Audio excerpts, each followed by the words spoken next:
Welcome to my channel Nikki says. ಒಮ್ಮೆ ಒಂದು ಪಟ್ಟಣದಲ್ಲಿ ಒಂದು ಮೂರ್ಖ ಕತ್ತೆಯು ವಾಸಿಸುತ್ತಿತ್ತು. ಆ ಪಟ್ಟಣವು ಒಂದು ಕಾಡಿನ ಪಕ್ಕದಲ್ಲಿ ಇತ್ತು. ಆ ಕಾಡಿನಲ್ಲಿ ಅಲ್ಲಿನ ರಾಜನಾದ ಸಿಂಹನು ಅವನ ಮಂತ್ರಿಯಾದ ಕುತಂತ್ರಿ ನರಿಯೂ ವಾಸಿಸುತ್ತಿದ್ದರು. ಒಮ್ಮೆ ಒಂದು ಆನೆಯ ಜೊತೆಗೆ ನಡೆದ ಭಾರಿ ಹೋರಾಟದಲ್ಲಿ ಸಿಂಹಕ್ಕೆ ತುಂಬಾ ಗಾಯಗಳಾದವು. ಪ್ರಾಣಿಗಳನ್ನು ಬೇಟೆಯಾಡುವುದೇ ಅಸಾಧ್ಯವಾದ ಸ್ಥಿತಿಯಲ್ಲಿ ಅದು ಇತ್ತು. ಆದ್ದರಿಂದ ತನಗೆ ಉತ್ತಮವಾದ ಊಟವನ್ನು ತರುವಂತೆ ಅದು ತನ್ನ ಮಂತ್ರಿಯಾದ ನರಿಯಣ್ಣನಿಗೆ ಹೇಳಿತು. ರಾಜನು ಬೇಟೆಯಾಡಿದ ಪ್ರಾಣಿಗಳ ಉಳಿದ ಮಾಂಸ ತನಗೂ ಸಿಗುತ್ತಿದ್ದರಿಂದ ಅದು ಬೇಟೆಯನ್ನು ಹುಡುಕಲು ಕೂಡಲೇ ಹೊರಟಿತು. ನರಿಯು ಅಲ್ಲಿ ಇಲ್ಲಿ ತಿರುಗಾಡುತ್ತಿದ್ದಾಗ ಅದಕ್ಕೆ ಕತ್ತೆಯು ಎದುರಾಯಿತು. ಆ ಕತ್ತೆಯು ಮೂರ್ಖನು, ಅಂಜುಬುರುಕನು, ಹಸಿದವನು ಆಗಿರುವಂತೆ ಕಾಣಿಸಿತು. ನರಿಯು ಕತ್ತೆಯನ್ನು ಮಾತನಾಡಿಸಿತು. ಅಯ್ಯ, ನೀನು ಇಲ್ಲಿಗೆ ಹೊಸಬನಂತೆ ಕಾಣಿಸುತ್ತೀಯಾ? ನಿನ್ನ ಊರು ಯಾವುದು?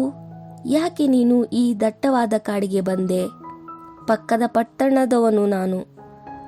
ನನ್ನ ಯಜಮಾನನಾದ ಧೋಬಿಯು ನನ್ನನ್ನು ದಿನವಿಡೀ ದುಡಿಸಿಕೊಳ್ಳುತ್ತಾನೆ, ಆದರೆ ಸರಿಯಾಗಿ ಊಟ ಕೊಡುವುದಿಲ್ಲ. ಅಲ್ಲಿ ನನಗೆ ಜೀವನವೇ ಬಹಳ ಬೇಜಾರಾಗಿದೆ. ಆದ್ದರಿಂದ ನಾನು ಒಳ್ಳೆಯ ಆಹಾರ ಸಿಗುವ ಬೇರೆ ಸ್ಥಳದಲ್ಲಿ ಜೀವಿಸಲು ನಿರ್ಧರಿಸಿ ಧೋಬಿಯನ್ನು ಬಿಟ್ಟು ಬಂದಿದ್ದೇನೆ ಎಂದಿತು ಕತ್ತೆ.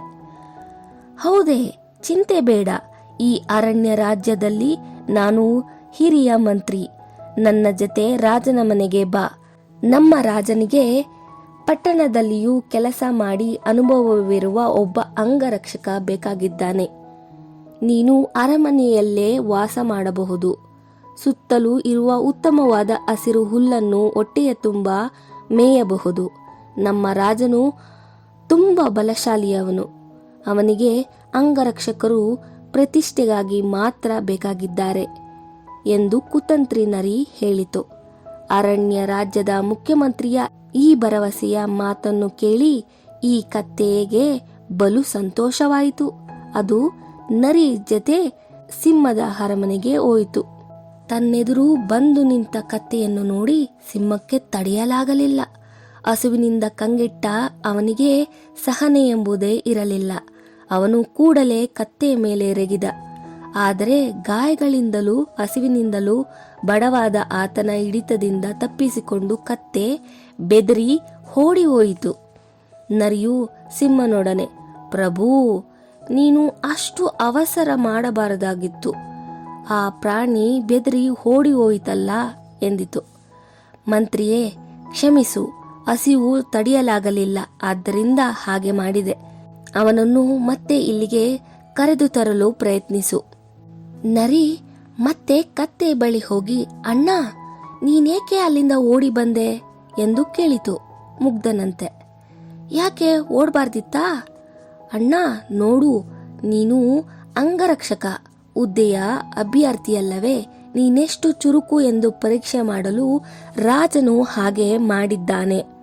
ಒಳ್ಳೆಯದೇ ಆಯಿತು ಬಿಡು, ನೀನು ಬಲು ಚುರುಕು ಎಂದು ಸಾಬೀತು ಮಾಡಿದೆ. ಇಲ್ಲವಾದರೆ ನೀನು ಅಂಗರಕ್ಷಕನಾಗಲು ಅರ್ಹನೆಂದು ತಿರಸ್ಕೃತನಾಗುತ್ತಿದ್ದೆ ಎಂದು ಕುತಂತ್ರಿ ನರಿಯಣ್ಣ ಕತೆ ಕಟ್ಟಿ ಹೇಳಿದ. ನರಿ ಹೇಳಿದ್ದನ್ನು ಕತ್ತೆ ನಂಬಿತು. ಮತ್ತೆ ಸಿಂಹನಲ್ಲಿಗೆ ಹೋಯಿತು. ಅರಮನೆಯಲ್ಲೇ ಸಿಂಹವು ದಟ್ಟ ಪೊದೆಯ ಹಿಂದೆ ಅಡಗಿ ಕುಳಿತಿತ್ತು. ಕತ್ತೆ ಅಲ್ಲಿಗೆ ಬರುತ್ತಲೇ ಸಿಂಹನು ಜಿಗಿದು ದಾಳಿ ಮಾಡಿ ಅದನ್ನು ಕೊಂದು ಹಾಕಿತು. ಕತ್ತೆಯ ಮಾಂಸವನ್ನು ತಿನ್ನಲು ಸಿಂಹನು ಅವಸರದಿಂದ ಕುಳಿತಾಗ ನರಿಯು, ದೊರೆಯೇ, ಎಷ್ಟು ದಿನಗಳ ನಂತರ ಆಹಾರ ಸಿಕ್ಕಿದೆ. ನೀನು ಸ್ನಾನ ಮಾಡಿ ಪೂಜೆ ಸಲ್ಲಿಸಿದ ನಂತರ ಊಟ ಮಾಡುವುದು ವಿಹಿತವಲ್ಲವೇ ಎಂದಿತು. ಎಂದು ಸಿಂಹ ಸ್ನಾನಕ್ಕೆ ಹೋಯಿತು. ಸಿಂಹನು ಸ್ನಾನ ಮಾಡುತ್ತಿದ್ದಾಗ ಕುತಂತ್ರಿ ನರಿ ಕೂಡಲೇ ಕತ್ತೆಯ ತಲೆಯಿಂದ ರುಚಿಕರವಾದ ಮೆದುಳನ್ನು ತೆಗೆದು ತಿಂದು ತೆಗೀತು. ರಾಜಸಿಂಹನು ವಾಪಸ್ಸು ಬಂದಾಗ ಕತ್ತೆಯ ತಲೆಯಲ್ಲಿ ಮೆದುಳು ಇಲ್ಲದಿರುವುದನ್ನು ನೋಡಿ ಆಶ್ಚರ್ಯಗೊಂಡ. ಕತ್ತೆಯ ಮೆದುಳೆಲ್ಲಿ ಎಂದು ಸಿಂಹ ಕೋಪದಿಂದ ಗರ್ಜಿಸಿತು. ಕತ್ತೆಯ ಮೆದುಳೆ? ನರಿ ಆಶ್ಚರ್ಯದಿಂದ ನಟಿಸುತ್ತಾ, ರಾಜನೇ, ಕತ್ತೆಗೆ ಮೆದುಳು ಇರುವುದಿಲ್ಲವೆಂದು ನಿನಗೆ ತಿಳಿದಿಲ್ಲವೇ? ಕತ್ತೆಗೆ ಮೆದುಳು ಇದ್ದುದೇ ಆಗಿದ್ದರೆ ಅವನು ನನ್ನೊಡನೆ ಈ ಅರಮನೆಗೆ 2ನೇ ಬಾರಿಯೂ ಬರುತ್ತಿದ್ದನೇ? ನಿಜ, ನೀನು ಹೇಳುವುದು ನಿಜ ಎಂದು ಹೇಳುತ್ತಾ ಸಿಂಹವು ಕತ್ತೆಯ ಮಿಕ್ಕ ಮಾಂಸವನ್ನು ತಿನ್ನತೊಡಗಿತು. ಈ ಕಥೆಯ ನೀತಿ: ಗೊತ್ತಿದ್ದು 2ನೇ ಬಾರಿ ತಪ್ಪು ಮಾಡೋದು ಶತಮೂರ್ಖತನ. ಪ್ರತ್ಯಕ್ಷವಾಗಿ ಕಂಡ್ರು ಪ್ರಮಾಣಿಸಿ ನೋಡು ಅಂತ ಹೇಳ್ತಾರೆ. ಬಟ್ ಸಿಂಹ ನರಿ ಮಾತನ್ನ ನಂಬಿಡ್ತು. ಸ್ವಂತ ಬುದ್ಧಿ ಉಪಯೋಗಿಸ್ಬೇಕು, ಬೇರೆಯವರು ಹೇಳ್ತಾರೆ ಅಂತ ಸುಮ್ಮನೆ ನಂಬಬಾರ್ದು. ಲಾಭ ಇಲ್ಲದೆ ಯಾರೂ ಕೆಲಸ ಮಾಡಲ್ಲ. ಬೇರೆ ಏನಾದರೂ ಕಲ್ತ್ರ ನೀವು ಈ ಕಥೆಯಿಂದ? ಹಾಗಾದರೆ ಕಮೆಂಟ್ ಮಾಡಿ. ಪ್ರೋತ್ಸಾಹ ನೀಡಲು ಲೈಕ್ ಮತ್ತು ಶೇರ್ ಮಾಡಿ. Thank you for watching this video. See you on the next video.